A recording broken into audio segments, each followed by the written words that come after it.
Hello, मेरा नाम है चंद्रहास। स्टडी स्मार्ट में आपका स्वागत है। दोस्तों, इस वीडियो में हम देखेंगे मेंसुरेशन से पार्ट 2 में जैसा कि मैंने पहले पार्ट में कहा था कि हम सबसे पहले 2D जो भी शेप्स होते हैं उनसे रिलेटेड जो इंपॉर्टेंट फॉर्मूलाज हैं उनको समझने का प्रयास करेंगे। साथ ही साथ ये भी समझेंगे ये फॉर्मूलाज कैसे बने हैं, क्या इनका यूज़ है। बहुत ही अच्छे से आपको समझ में आएगा। और देखेंगे आप कि एक बार वीडियो अगर देखेंगे तो 90% फॉर्मूलाज आपको वैसे ही याद हो जाएंगे। और यही वो सारे फॉर्मूलाज होंगे जिनको हम आगे के जो वीडियोज़ होंगे उनमें यूज़ करेंगे। ठीक है, तो बहुत ही इंपॉर्टेंट होगा ये पार्ट आपके लिए। ध्यान से देखिएगा, इसको समझने का प्रयास करिएगा। यहाँ पे हमने पिछले पार्ट में देखा था कि मेंसुरेशन को हमने 2 पार्ट में बांटा था। तो सबसे पहले आज हम देखेंगे 2D से रिलेटेड फॉर्मूलाज को, क्योंकि सबसे पहले हमने पिछले पार्ट, अगर आपने पार्ट 1 मेंसुरेशन का नहीं देखा है तो आपने बहुत कुछ मिस कर दिया है। क्योंकि पार्ट 1 में ही मैंने बताया कि हम मेंसुरेशन में क्या पढ़ेंगे और कैसे पढ़ेंगे बहुत ही अच्छे से। तो पार्ट 1 जरूर देखिए ताकि आपको पता चल सके कि हम क्या पढ़ रहे हैं और कैसे पढ़ रहे हैं। तो 2D में क्या क्या हम देखेंगे: square, rectangle, parallelogram, rhombus, trapezoid या ट्रेपेजियम, सर्किल और ट्रायंगल। ये सारे फॉर्मूलाज हम देखेंगे या ये सारे शेप्स हमको सामने देखने को मिलेंगे। मैंने कोशिश की है कि सभी को इंक्लूड कर लूँ, फिर भी अगर कुछ छूटता है तो उसको हम आगे के वीडियोस में इंक्लूड करते रहेंगे। तो ध्यान से देखिएगा और समझने का प्रयास करिए, क्योंकि एसएससी में मेंसुरेशन काफ़ी अच्छे से पूछा जाता है और काफ़ी डीप प्रॉब्लम्स यहाँ से निकल के आती हैं। तो आपके लिए भी काफ़ी अच्छा रहेगा अगर आपको सारे फॉर्मूलाज पता रहेंगे, क्योंकि इसका कोई शॉर्टकट नहीं है कि अगर आपको ट्रायंगल या रेक्टेंगल के एरिया का फॉर्मूला नहीं पता है तो आप किसी और मेथड से इसको लगा सकते हैं। फॉर्मूलाज आपको पता होने चाहिए, तभी आप अच्छे से कम समय में सारे क्वेश्चन सॉल्व कर सकते हैं। ठीक है, तो सबसे पहले हम बात करते हैं रेक्टेंगल की। रेक्टेंगल का मतलब क्या होता है कि ये आपका जैसा दिख रहा है रेक्टेंगल है। ये दिखने में मतलब आमने सामने की भुजा बराबर होती है। ये वाली भुजा इस वाली भुजा की क्या होगी, बराबर होगी। और ये वाली भुजा इस वाली भुजा के बराबर होगी। और चारों यहाँ पे जो कोने होते हैं सारे 90 डिग्री के होते हैं। ये होता है रेक्टेंगल। ठीक है, सब यहाँ पे 90 डिग्री के होते हैं, चारों कोने 90 डिग्री के। तो यहाँ पे आपको पता करना होगा कि एरिया ऑफ रेक्टेंगल क्या होता है। तो वो होता है लेंथ गुणे में ब्रेड्थ। लेंथ का मतलब क्या, जो इसकी लंबाई है, हिंदी में कहें तो लंबाई। मान लीजिए इसको मैंने लंबाई ले लिया और ये इसको ले लिया मैंने चौड़ाई, ब्रेड्थ है ये। तो लंबाई और गुणे चौड़ाई करेंगे तो आपको क्या मिल जाएगा, एरिया ऑफ रेक्टेंगल। तो इसका फॉर्मूला क्या होता है, एरिया बराबर एल इंटू में बी, लंबाई गुणे चौड़ाई। और इसी तरह हम बात करें पेरीमीटर की या परिमाप की। पेरीमीटर ऑफ रेक्टेंगल क्या होता है, पेरीमीटर का मतलब आप बस समझ लीजिए कि जो किनारे की बाउंड्री होती है, किसी भी आपका जो स्ट्रक्चर हो या कोई भी आपका शेप हो, किनारे की बाउंड्री की लंबाई कितनी है, यही आपका पूछा जाता है पेरीमीटर के अंदर। तो यहाँ पे देखिए क्या होता है, इसका पेरीमीटर लिखा हुआ है 2 गुणे में एल प्लस ब्रेड्थ, या यहाँ पे देखिए 2 इंटू एल प्लस बी, ये आपका लिखा हुआ है। इसका मतलब क्या है, देखिए यहाँ पे अगर मैं इसको यहाँ से, मान लीजिए 0 हो गया, यहाँ से अगर मैं चलना आरंभ करता हूँ लंबाई नापने के लिए इसके चारों बाउंड्री की, तो यहाँ से यहाँ तक जाऊँगा तो एल आ जाएगा। फिर ये आपको पता है कि जितना एल इधर होगा उतना ही एल आपका नीचे होगा। मान लीजिए ऊपर ये 10 है तो नीचे भी कितना होगा, 10 होगा कि नहीं होगा। तो हम 2 बार क्यों नापें, हम केवल एक बार एल नाप लें। इसी तरह अगर बी में आप जाएंगे, इधर की ओर बढ़ेंगे, तो मान लीजिए बी आपका 5 है तो 5 इतना होगा इधर भी। तो 2 बार 5 क्यों नापना है, एक बार लिख लीजिए। आपने 2 बार एल को लिखा और 2 बार बी को लिखा। ठीक है, गुणा करके एल गुणे में 2 और आपका b गुणे में 2, तो वही आपका 2 यहाँ से कॉमन आ गया है। तो ये आपका क्या बन गया है, 2l प्लस बी। अब आपसे पेरीमीटर पूछा जाएगा तो l और b की वैल्यू रखिए, 2 से गुणा करिए और आपको पेरीमीटर किसी भी रेक्टेंगल का मिल जाएगा। ठीक है, मेरे ख्याल से आपको समझ में आया होगा। आगे बढ़ते हैं, रेक्टेंगल के बाद बात करते हैं स्क्वायर की। स्क्वायर भी सेम ही चीज़ है। मतलब क्या, आपको यहाँ भी लेंथ गुणे में ब्रेड्थ करना होता है, लेकिन स्क्वायर की खासियत क्या होती है कि इसकी चारों साइड, मान लीजिए मैं यहाँ पे ले लेता हूँ ए बी सी डी, तो इसकी चारों साइड क्या होती हैं, बराबर। अगर ये मैंने कह दिया 4 है तो ये भी 4 होगी, ये भी 4 होगी, ये भी 4 होगी। अगर मैंने कह दिया स्क्वायर है और एक साइड मैंने दे दी 4 है, तो बाकी तीनों को बताने की जरूरत नहीं होगी उनकी लंबाई कितनी होगी, सब क्या होंगी, 4 4 होंगी। ये खासियत होती है स्क्वायर की। तो यहाँ पे देखिए, यहाँ पे अगर मैं कहता हूँ कि ए बी की लंबाई एल है, तो लेंथ और गुणे में ब्रेड्थ करें तो बी सी की लंबाई भी कितनी हो जाएगी, एल ही हो जाएगी, बी तो होगी नहीं क्योंकि लंबाई सेम है। तो वहीं से फॉर्मूला निकलता है एल इंटू एल, या हम कह दें एल स्क्वायर। ठीक है, एल स्क्वायर, कई लोग कहते हैं ए स्क्वायर, तो जो भी है बस इतना समझ करके जो भी साइड आपको दी होगी वही आपको स्क्वायर करना है। जैसे यहाँ पे अगर 4 दे दिया गया तो क्या हो जाएगा, 4 का स्क्वायर कितना आ जाएगा, 16। ओके, पेरीमीटर की अगर बात करें, पेरीमीटर स्क्वायर क्या होता है कि चारों जो भुजाएं हैं इनकी चारों की लंबाई अब यहाँ पे चारों भुजाएं सेम ही हैं, यहाँ एल है तो चारों सेम है, मतलब क्या है कि एक आपको साइड बस पता चल जाए, उसमें आप कर दीजिए 4 का गुणा, तो क्या आ गया 4L। वही क्या हो गया इसका पेरीमीटर, P बराबर में 4 × L। चलिए अब नेक्स्ट बात करते हैं पैरेललोग्राम की। तो पैरेललोग्राम इसके नाम से ही आपको पता चलता होगा, पैरेलल यहाँ से आप समझ सकते हैं। अगर मैं इसको नाम दे दूँ A B, ये आपका C और ये आपका D, तो यहाँ पे AB आपका पैरेलल किसके होगा, CD के, मतलब ये वाली साइड्स आपकी क्या होंगी, एक दूसरे के पैरेलल होंगी और बराबर होती हैं। इसी तरह ये वाली आपकी साइड आपकी पैरेलल होंगी, बराबर होंगी, मतलब AB और CD को आप कितना भी आगे कर लीजिए पीछे कर लीजिए, एक दूसरे को कहीं भी ये कट नहीं करती हैं। तो होता है एकदम, आप समझ लीजिए जैसे आपका रेक्टेंगल होता है, कुछ उसी टाइप का ये आपका होगा। लेकिन यहाँ पे क्या होता है कि इसके जो एंगल्स होते हैं वो 90 डिग्री के नहीं होते हैं। रेक्टेंगल में क्या होता है, आमने सामने कुछ हैं, पैरेलल भी होती हैं, बराबर भी होती हैं, और सारे एंगल्स 90 डिग्री के होते हैं। लेकिन पैरेललोग्राम में ये एंगल्स 90 डिग्री के नहीं होते हैं। 90 डिग्री के हो गए तो वही आपका क्या बन जाता है, रेक्टेंगल बन जाता है। तो इसका हम एरिया कैसे निकालते हैं, तो इसका एरिया होता है लेंथ गुणे में हाइट। अब यहाँ पे अगर मैं सारी वैल्यूज रख दूँ, मान लीजिए AB बराबर रख देता हूँ 10, BC बराबर ये 5, तो ये भी 5 हो जाएगा और नीचे वाला भी क्या हो जाएगा 10। और हाइट यहाँ पे क्या है, ये जो वर्टेक्स A है यहाँ से जो नीचे आपका गिर रहा है 90 डिग्री पे, यही इसकी हाइट होगी। हाइट कभी ये नहीं होगी, ये वाली साइड BC या AD इसकी हाइट नहीं होती है। 90 डिग्री पे जो आएगा वही उसकी क्या कहलाएगी, हाइट कहलाएगी, किसी भी वर्टेक्स से आप डालेंगे। तो हाइट मान लीजिए मैं यहाँ पे 8 रख देता हूँ और आपसे कहता हूँ कि एरिया ऑफ पैरेललोग्राम निकालिए। तो यहाँ पे आप बताइए L की जगह पे आप क्या रखेंगे, 5 रखेंगे या फिर 10 रखेंगे। H की वैल्यू तो पता है कि 8 है, लेकिन 8 में गुणा किसका करना है, 5 का या 10 का। तो यहाँ पे कन्फ्यूज़न थोड़ी सी क्लियर कर दूँ कि आपको L की जगह पे वही वैल्यू रखनी है जिस पे आपका लंब गिर रहा है। मतलब आपका लंब कौन सी साइड पे आ गया है, CD वाली साइड पे आया, DC वाली साइड पे, तो उसकी लंबाई आपको लिखनी है, कितनी है 10। तो आप 10 लिख दीजिए, कितना आ गया 80। कभी भी 5 नहीं करना है। अगर आप यहाँ पे L की जगह पे 5 लेंगे तो आपको लंब भी यहाँ BC से या B से या C से कहीं से आपको ड्रॉ करना होगा, कि आपको यहाँ से B से आपको एक लंब निकालना होगा जो कि यहाँ पे आके 90 डिग्री पे कट करे।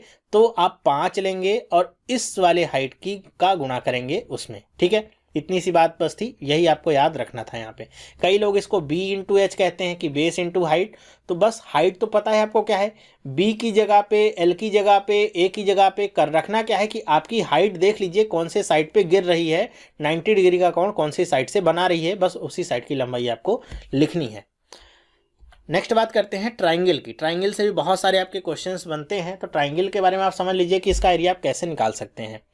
तो यहाँ पे एरिया ऑफ ट्राइंगल क्या होता है, बेस इंटू में हाइट अपॉन में 2। मतलब दूसरे शब्दों में कहें तो 1/2 B × H। B का मतलब क्या, बेस, हिंदी में कहें तो आधार, और H का मतलब क्या होता है आपकी ऊंचाई, ठीक है। आधार और ऊंचाई और बटे में 2 कर दीजिए, आ जाएगा एरिया ऑफ ट्राइंगल। मान लीजिए आपका ट्राइंगल दिया गया है ABC, यहाँ पे आपको हाइट दे दी गई है, मान लीजिए A से ड्रॉप हुई है, किस पे आई है, BC पे गिरी है, 90 डिग्री ये बना रहे हैं दोनों तरफ से। तो मैं आपसे कहता हूँ कि ट्राइंगल ABC का एरिया कितना होगा, तो आप क्या कहेंगे 1/2। अब यहाँ पे देखिए BC वाली साइड के लिए क्या दी गई है वैल्यू, A, बेस इंटू में हाइट की वैल्यू यहाँ पे कुछ नहीं है तो हम H ले लेंगे, A × H अपॉन में 2, यही हो जाएगा ट्राइंगल का एरिया। ध्यान रखिएगा H के साथ वही वैल्यू आती है जिस पे H आपका 90 डिग्री फॉर्म कर रहा है। अगर यहाँ पे C से मैं 90 डिग्री यहाँ पे डालूंगा तो यहाँ पे अब क्या होगा कि C वाली वैल्यू को H के साथ आपको गुणा करना पड़ेगा, 1/2 C गुणे में H। और आप चाहे कहीं से भी डालेंगे, इसके एरिया में कोई फ़र्क नहीं पड़ेगा। ऐसा नहीं होगा कि मैंने यहाँ पे A से डाला है तो मान लीजिए 100 आता है इसका एरिया, और अगर C से मैं लंब डाल रहा हूँ यहाँ पे 90 डिग्री तो आपका 200 आएगा। ऐसा नहीं होगा, सबसे सेम एरिया ही आएगा। बस डिपेंड करता है कहाँ से आपसे पूछा गया है। बस ये गलती मत करिएगा कि A की जगह पे या यहाँ पे जो B है बेस दिया गया है उसकी जगह पे आप वो, जैसे यहाँ पे 90 डिग्री बन रहा है BC के साथ, तो आप B वाली वैल्यू यहाँ पे मत रखिएगा। ये गलती आप कर सकते हैं, इसलिए बता रहा हूँ। तो एक तो तरीका ये हो गया जब आपको यहाँ पे हाइट दिया हो और बेस दिया हो।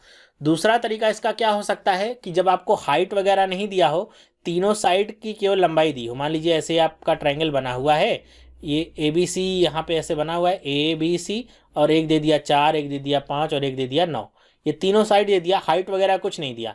तो ऐसे केस में कैसे निकालना है आपको एरिया, तो ऐसे केस में हम क्या करेंगे, सबसे पहले इसका पेरीमीटर निकालेंगे। पेरीमीटर का मतलब क्या कि तीनों भुजाओं की आप बस लंबाई निकाल लीजिए, मतलब बाउंड्री जो है इनकी लंबाई निकालिए। तो ए प्लस बी प्लस सी क्या आ गया, पेरीमीटर। और इसी को आपको क्या कर देना है, हाफ बटे में 2 करेंगे तो वो क्या आ जाएगा आपका, सेमी पेरीमीटर। ठीक है, अर्ध परिमाप कह सकते हैं हिंदी में। बटे में 2 किया तो ए प्लस बी प्लस सी बटे में 2। तो जैसे यहाँ पे जोड़ूँ, 9 और 4 कितना हो जाएगा, 13, और 13 और 5 हो जाएगा 18। तो 18 बटे में 2 कितना आ गया, 9। ये जो 9 आया है, ये जो 9 आया है, इसको हम स्मॉल एस से डिनोट करते हैं। ये इसको कहते हैं सेमी पेरीमीटर, अर्ध परिमाप। ठीक है, अब इसके लिए आपका फॉर्मूला क्या निकल के आता है, ये फॉर्मूला आपका होता है, देख लीजिए यहाँ पे लिख देता हूँ मैं। ये अंडर रूट लगाएंगे s minus a, s minus b and s minus c. ये आप ऐसे निकालेंगे, सबका गुणा करेंगे, अंडर रूट निकालेंगे, वही आपका एरिया निकल आएगा। इसको हीरोन्स फार्मूला भी कहते हैं, आप सबने 10th में पढ़ा होगा। तो बस यही फार्मूला आपको पुट करना है और आपको आंसर मिल जाएगा। यहाँ पे मैंने वैल्यूज ली हैं अपने मन से, रैंडमली ली हैं वैल्यू, तो इन पे कैलकुलेशन मत करिएगा, वरना आगे चल के तो 0 हो जाएगा, 9 में से 9 हो जाएगा 0। तो उस बात पे मत आइएगा, करना कैसे है बस ये बताने के लिए मैंने यहाँ पे लिखा हुआ है। आगे जब क्वेश्चन आएंगे तो इस पर अप्लाई करना हमको आसानी होगी। ठीक है, अब चलिए बात करते हैं कुछ और ट्रायंगल्स की, जैसे एरिया ऑफ आइसोसेलेस ट्रायंगल। इनके एरिया आपको पता होंगे तो बहुत तेजी के साथ आप क्वेश्चंस को कर पाएंगे डायरेक्टली। आइसोसेलेस ट्रायंगल का मतलब क्या होता है, हिंदी में हम इसे कहते हैं समद्विबाहु त्रिभुज। तो समद्विबाहु त्रिभुज होता है मतलब ऐसा त्रिभुज जिसकी 2 भुजाएं बराबर हों और तीसरी भुजा कुछ भी हो सकती है। जैसे यहाँ पे एक मैं त्रिभुज खींचूं और यहाँ पे कह दूं ये आपकी साइड ए है, ये ए है और ये क्या है बी। तो यहाँ पे देखिए ये दोनों साइड क्या है, इक्वल है, तीसरी साइड आपकी अनइक्वल है, कोई और यहाँ पे साइड होगी इसकी। तो ऐसा त्रिभुज जिसकी 2 भुजाएं बराबर हैं, तो वो आपका त्रिभुज कैसा कहलाता है, आइसोसेलेस ट्रायंगल कहलाता है। तो समद्विबाहु त्रिभुज का एरिया क्या होता है, b/4 under root 4a² minus b²। B मतलब क्या, ये वाला जो आपका बेस है, ये जो अलग है वो वाली वैल्यू, मान लीजिए यहाँ पे आपको कोई भी बेस की वैल्यू दिया होगा तो आप क्या करेंगे, उसको b/4 करेंगे, अंडर रूट लगाएंगे, 4 का गुणा करेंगे, ए वाली साइड जो बराबर वाली साइड है उसे लिखेंगे स्क्वायर, माइनस में b²। डायरेक्ट ये फॉर्मूला है, वैल्यू दी होगी तो डायरेक्ट ए बी की वैल्यू को बस सब्स्टिट्यूट करिए और आपको रिजल्ट मिल जाएगा। इसी तरह इक्विलेटरल ट्रायंगल। इक्विलेटरल ट्रायंगल का मतलब क्या, ऐसा त्रिभुज जिसकी सारी भुजाएं बराबर हों, तीनों भुजाएं बराबर हों, ये ए है तो ये भी ए है तो ये भी ए है। हिंदी में कहते हैं समबाहु त्रिभुज। ठीक है, तो समबाहु त्रिभुज के लिए क्या फॉर्मूला होता है, ये अंडर रूट 3/4। ध्यान से यहाँ पे फिर से लिख देता हूँ, अंडर रूट 3/4। अंडर रूट आपका केवल 3 के ऊपर है, 4 के ऊपर नहीं है। और ये होता है इनटू में a²। a² का मतलब जो आपको भुजा दी गई है उसका स्क्वायर। बस ये निकाल लेना है, आपको इक्विलेटरल ट्रायंगल का एरिया मिल जाएगा। मेरे ख्याल से ये ट्रायंगल वाला आपको समझ में आया होगा। आगे बढ़ते हैं, हम आ जाते हैं सर्कल पे। सर्कल पे बहुत सारे क्वेश्चंस आपके निकल के आते हैं। तो एरिया ऑफ सर्कल क्या होता है, πr²। इसको आप याद करके रख लीजिए कि πr² होता है सर्कल का एरिया। ओके, जहाँ पे आर क्या होती है, आर होती है आपकी रेडियस। रेडियस का मतलब क्या, मान लीजिए आपका यहाँ पे सर्कल जैसे बना हुआ है, बीच में ये केंद्र होगा, तो इस केंद्र से लेकर के इसकी परिधि के बीच की जो दूरी होगी वही क्या कहलाएगी, आर। ओके, और डी मतलब क्या, डायमीटर। मतलब अगर मैं यहाँ इसको पूरा मिला दूं तो यहाँ से लेकर के ये पॉइंट मान लीजिए ए है और ये पॉइंट आपका बी है, तो ए बी आपका क्या हो जाएगा, डायमीटर, जिसे डी से डिनोट करते हैं। बीच वाला पॉइंट मान लीजिए ओ है, ओ बी या फिर आपका ओ ए, ये क्या कहलाएगा, आर। ओके, तो अगर आपको डी दिया गया है, मान लीजिए डी की वैल्यू यहाँ पे दे दी गई है आपको 14, तो आर की वैल्यू क्या होगी, तो आपको 2 बटे में कर लेना है, आ जाएगी आर की वैल्यू 7। मतलब डायमीटर दिया होगा तो उसका जस्ट हाफ कर लेंगे तो आपको रेडियस मिल जाएगा। बस इतना सा काम आपको करना है।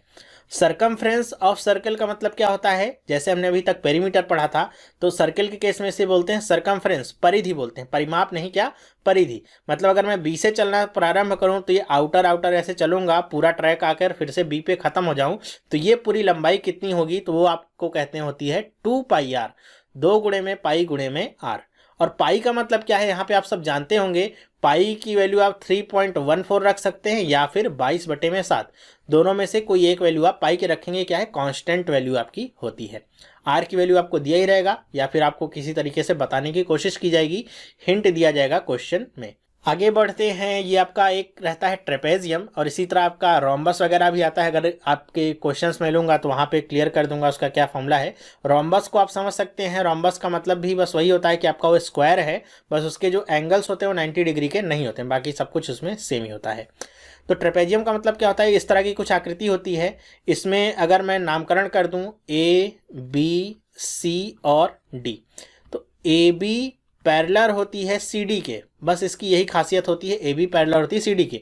ए डी और बी सी ना तो बराबर होती हैं ना तो पैरेलल होती हैं, इनके बीच में कोई संबंध नहीं होता है, होगा तो आपको क्वेश्चन में दिया रहेगा। और ए वाले वर्टेक्स से हम 90 डिग्री ड्रॉ करते हैं सी डी पे, तो क्या निकल आती है उसकी हाइट। तो अगर ट्रेपेजियम ये शेप आपका कुछ इस तरीके से फॉर्म होता है, इसका अगर एरिया पूछा जाएगा तो आपको क्या करना है कि जो भी आपके पैरेलल यहाँ पे साइड्स हैं उनको ऐड करना है, मतलब ए प्लस बी, और हाइट जो दी गई है उससे आपको गुणा करना है और सबके बटे में कर देना है 2। बस ये आपको मिल जाता है ट्रेपेजियम का एरिया। ट्रेपेजियम को हिंदी में क्या कहते हैं, हिंदी में कहते हैं समलंब, ठीक है। ट्रेपेजियम की हिंदी होती है समलंब। और पेरीमीटर का मतलब क्या है कि बस चारों साइड को आपको जोड़ लेना है, A B plus B C plus C D plus D A, बस चारों साइड को जोड़ लीजिए, वही आपका क्या दे देगा, पेरीमीटर दे देगा। तो ये पार्ट आपको कैसा लगा मुझे आप कमेंट करके बताइएगा। और इस पार्ट में मैंने जितने फॉर्मूलेज रखे हैं, अगर आपके पास नहीं लिखे हुए हैं तो उन सबको एक जगह नोट डाउन कर लीजिए, ताकि आपको सारे फॉर्मूले याद रहें हमेशा के हमेशा, कभी भी पन्ना पलटने की ज़रूरत नहीं पड़नी चाहिए। तो वीडियो अगर पसंद आया है तो इसे लाइक करिए, और अगर आप चाहते हैं मैं इस तरह के और वीडियोस बनाऊं तो आप कमेंट करके मुझे बताइए कि आपको इस तरह के वीडियोस और चाहिए, तो मैं इस तरह के वीडियोस और बनाता रहूंगा, जिससे आपका जो ये टॉपिक है मेंस्ट्रुएशन ईजिली कवर हो जाएगा और आपको समझ में भी अच्छे से आ जाएगा कि क्या कैसे इस्तेमाल होता है और कैसे आप ईजिली मेंस्ट्रुएशन के क्वेश्चंस को कर सकते हैं। मेंस्ट्रुएशन को मैं बहुत ईजी टॉपिक समझता हूँ, बिल्कुल भी हार्ड नहीं होता है, आसानी से आप इसके सारे क्वेश्चंस को सॉल्व कर सकते हैं। तो वीडियो अगर पसंद आया हो तो इसे अपने दोस्तों के साथ भी शेयर करिए, ताकि उन तक भी ये सारी इन्फॉर्मेशन पहुंच सके। तो इस वीडियो में बस इतना ही। अगर आपको वीडियो पसंद आया, आप इस चैनल पर पहली बार आए हैं, तो आप भी इस चैनल को सब्सक्राइब कर सकते हैं, जिससे इस तरह की वीडियोस आपको मिलती रहेंगी और आपकी प्रिपरेशन बहुत अच्छे से हो जाएगी सीजीएल के एग्जाम की। और जो भी एसएससी से रिलेटेड क्वेश्चंस होते हैं, प्रॉब्लम्स होते हैं, वो आप सारे कर लेंगे, चाहे वो किसी भी एग्जाम से रिलेटेड हो, सीजीएल के हों, सीएचएसएल के हों, सीपीयू के हों, सारे क्वेश्चन आप अच्छे से कर लेंगे। तो ये वीडियो देखने के लिए आपका बहुत बहुत धन्यवाद। अब हम मिलेंगे नेक्स्ट वीडियो में, तब तक के लिए have a nice day and bye.